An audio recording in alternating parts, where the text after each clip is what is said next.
안녕하세요. 그리스도 중심 성경 읽기를 하고 계신 성도 여러분. 지난번에 이어서 이번에는 역대하 13장부터 24장의 메시지를 살펴보려고 합니다. 우리는 이제 역대기 전체가 포로 생활에서 돌아온 유다 백성들의 정체성과 삶을 가르치기 위해서 쓰인 역사서임을 배웠죠. 유다 백성들의 정체성은 무엇이었을까요? 하나님과 더불어서 성전에서 교제하고 예배하는 백성들이었죠. 그리고 그들은 어떻게 살아야 할까요? 율법을 잘 지키고 율법을 어겼을 때 성전에서 항상 하나님께 회개하고 돌이키는 삶을 살아야 했습니다. 이 주제 아래에서요. 13장부터 24장은 7명의 왕 이야기를 하고 있는데요. 내용을 좀 살펴볼게요. 7명의 왕 이야기를 다 할 수는 없거든요. 그래서 전체 내용을 세 주제로 요약해서 설명해 드리겠습니다. 첫 번째로 유다는 성전에서 하나님을 예배하고 교제해야 한다는 겁니다. 이 주제가 역대기 전체에서 계속 반복돼요. 13장에는 아비야 왕이라는 왕이 있습니다. 아주 선한 왕이었죠. 근데 이 아비야 왕 때 북왕조의 여로보암 왕과 이제 전쟁을 하게 돼요. 근데 북쪽의 여로보암 왕과 싸우기 전에 북쪽 사람들, 그러니까 여로보암 왕과 그 군사들한테 이렇게 이야기를 합니다. 너희가 아론 자손인 여호와의 제사장들과 레위 사람을 쫓아내고 이방 백성들의 풍속을 따라 제사장을 삼지 아니하였느냐? 누구를 막론하고 어린 수송아지 한 마리와 수양 7마리를 끌고 와서 장립을 받고자 하는 자마다 허무한 신들의 제사장이 될 수 있도다. 우리에게는 여호와께서 우리 하나님이 되시니 우리가 그를 배반하지 아니하였고 여호와를 섬기는 제사장들이 있으니 아론의 자손이요 또 레위 사람들이 수종들어 매일 아침 저녁으로 여호와 앞에 번제를 드리고 분향하며 또 깨끗한 상에 진설병을 놓고 또 금 등잔대가 있어 그 동에 저녁마다 불을 켜나니 우리는 그의 하나님 여호와의 계명을 지키나 너희는 그를 배반하였느니라. 이렇게 말을 합니다. 무슨 말일까요? 간단하게 정리하자면 이렇습니다. 하나님을 예배한다고 그들도 말해요. 금송아지 갖다 놓고 예배를 한다고 합니다. 근데 그 하나님은 진짜 성경이 말하는 하나님이 아니에요.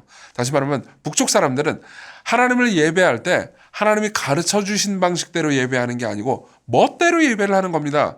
그렇지만 우리 남왕조 유다는 우리는 하나님께서 성경에 가르쳐준 방식대로 진짜 하나님을 예배한다. 우리가 만들어낸 가짜 하나님이 아니고 여호와란 이름만 갖다 붙인 우리가 만들어낸 가짜 하나님이 아니고 진짜 하나님을 섬기고 있다. 이런 의미죠. 그리고 사실 성전은 그런 의미에서 굉장히 중요한 거였습니다.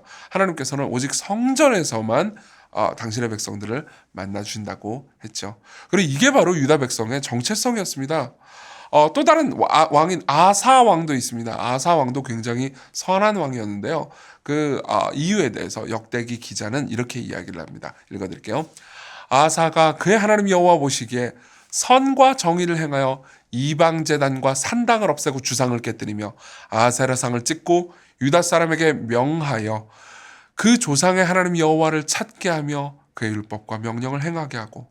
자, 아사 왕이 선한 왕인 이유가 뭐예요? 우상들을 다 몰아내고 백성들로 하여금 하나님을 잘 예배할 수 있도록 인도했기 때문이죠. 그러니까 유다 백성들의 정체성은 하나님 예배 잘하는 거고, 그리고 참된 지도자의 정체성은 이스라엘 백성들, 유다 백성들을 하나님 예배를 잘 할 수 있도록 인도해 주는 데 있다. 이렇게 이야기를 하는 거죠. 하나님께 예배를 잘 드렸기 때문에 아사 왕이 번영했다라는 내용입니다. 하나님의 백성의 정체성은 하나님과 교제하는 예배에 있고, 그리고 그분과 더불어서 교제할 때 비로소 올바른 삶을 살아가겠다는 거죠.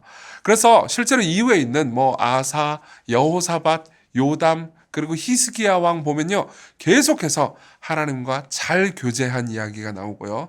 그리고 다른 나쁜 왕들도 나오거든요. 그 모든 나쁜 왕들은 하나님을 예배하는 것을 버리거나 우상을 섬기는 내용으로 꽉 차 있죠. 그리고 두 번째로요, 유다의 백성들은 하나님을 거역하고 지속적으로 말씀을 불순종했다. 이 이야기가 나머지 모든 내용에 꽉 차 있습니다. 물론 많은 왕들은 순종하기도 그리고 백성을 잘 다스리기도 합니다. 하지만 유다의 왕들은 그 와중에도 불순종하고 계속해서 죄의 덫에 빠집니다.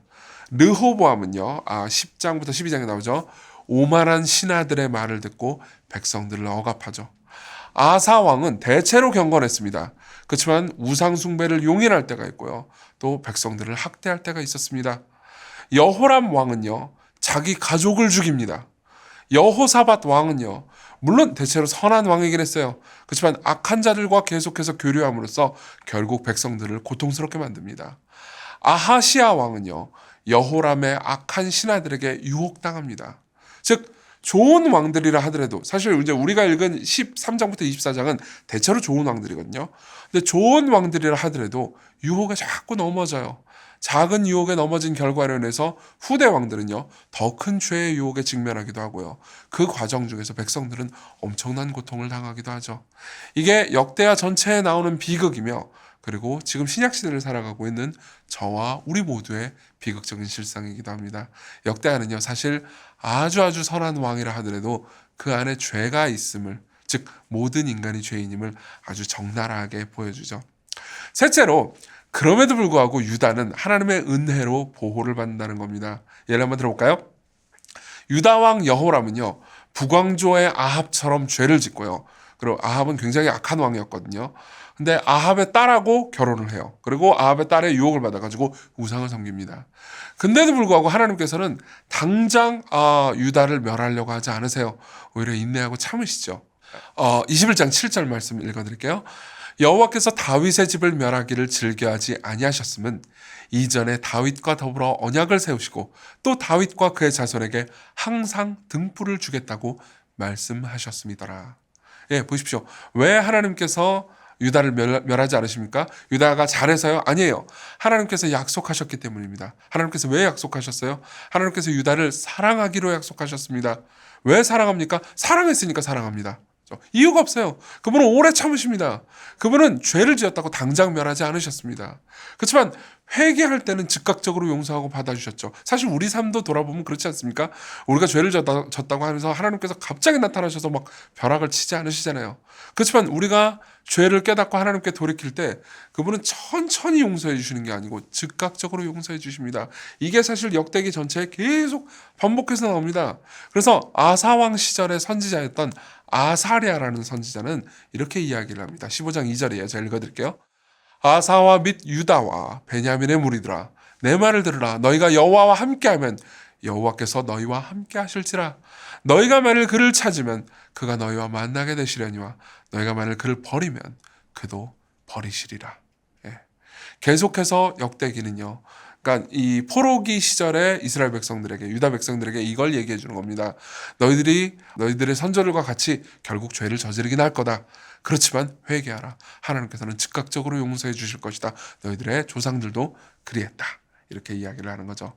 사실 역대기의 내용을 보면은 이야기가 계속 똑같은 패턴을 밟아요. 유다가 하나님을 예배하기를 싫어하고 우상 숭배하며 불순종할 때 그들은 징계를 받습니다. 하지만 회개하면 하나님께서 바로 용서해 주시죠. 그들은 버림받은 것처럼 보이기도 하지만요, 죄를 지어도 완전히 버림받지는 않습니다. 이 진리는 유다 백성들이 꼭 기억해야 되는 것이었어요. 결국 그들은 바벨론에 팔려가서 버림받는 것처럼 보이지만 결국 다시 돌아왔죠. 사실 바벨론에 팔려갔을 때요, 진짜 나라가 망하고 모든 것이 끝난 것처럼 보입니다. 그렇죠? 그렇지만 하나님께서요, 다시 돌이키십니다. 역대기의 맨 마지막에 보면은 다시 돌이키시는 그 소망을 보여주시거든요. 예. 거기에는 역대기에는요, 조상들의 불순종이 기록되어 있고 불순종하지 말라는 경고가 있습니다. 그렇죠? 그렇다면 우리는 어떻게 해야 될까요? 순종해야죠. 하나님의 율법에 순종해야 합니다. 그렇지만 순종하지 못했다면요, 삶에서 우리는 계속해서 불순종하지 않습니까? 그렇다고 해서 바로 버림받지는 않습니다. 하지만 하나님의 사랑을 더 느끼지는 못하는 순간이 옵니다. 그러니까 버림받은 것처럼 느낄 때가 있죠. 그렇죠? 그럼에도 불구하고 우리가 버림받는 건 아닙니다. 그분과의 교제가 완전히 단절되지는 않지만 마치 단절된 것처럼 느낄 뿐이죠. 여러분 보십시오. 우리가 순종해야 되는 것은 하나님의 사랑을 받기 위해서가 아닙니다. 우리는 예수 그리스도 안에서 영원히, 우리가 불순종했다 하더라도요, 예수 그리스도가 성부 하나님께 사랑받는 것만큼이나 사랑받을 수 있어요. 그럼 왜 우리는 순종해야 될까요? 우리는 사랑을 받기 위해서 순종하는 것이 아니고 하나님의 사랑을 더 알아가기 위해서 순종합니다. 우리가 위험하다 느낄 때에도, 하나님께 순종하면 위험할 것 같아 라고 느낄 때에도 순종하잖아요. 그러면 내가 순종하는 것이 전혀 손해가 아니구나, 오히려 나에게 정말 기쁜 일이구나 라는 것을 깨닫게 될 정도로 하나님께서 우리를 인도하실 것이기 때문이죠. 만일 불순종했다면 회개하십시오. 다시 그분의 안아주심을 경험하게 될 겁니다. 불순종했다고 두려워하지는 마십시오. 비록 하나님의 안아주심을 당장 느끼지는 못해도 여러분들이 버림을 받은 것은 아닙니다. 왜요? 예수 그리스도께서 우리 대신 완전한 버림을 받으셨기 때문입니다. 찰스 스펄전 목사님은 이 주제에 대해서 이런 이야기를 한 적이 있습니다. 제가 읽어드릴게요. 때로 우리 아버지의 미소가 어둠과 구름에 의해 가려지는 계절이 있습니다. 그러나 하나님께서는 우리를 결코 저버리지 않음을 기억하십시오. 우리는 단지 버림받은 것 같은 느낌을 받을 뿐이지만 그리스도의 경우에는 정말로 버림을 받으신 것이었습니다. 오직 하나님만이 우리가 아버지의 사랑으로부터 거절당한 것 같은 느낌을 아십니다. 그러나 하나님께서 그분의 영원한 아들로부터 얼굴을 돌리셨을 때 누가 감히 그 거대한 고통을 짐작이나 할 수 있었겠습니까? 나의 하나님, 어찌하여 나를 버리셨나이까? 이 예수 그리스도 안에서 하나님을 계속해서 찾으시고 하나님을 예배하는 삶을 우리 함께 사셨으면 좋겠습니다.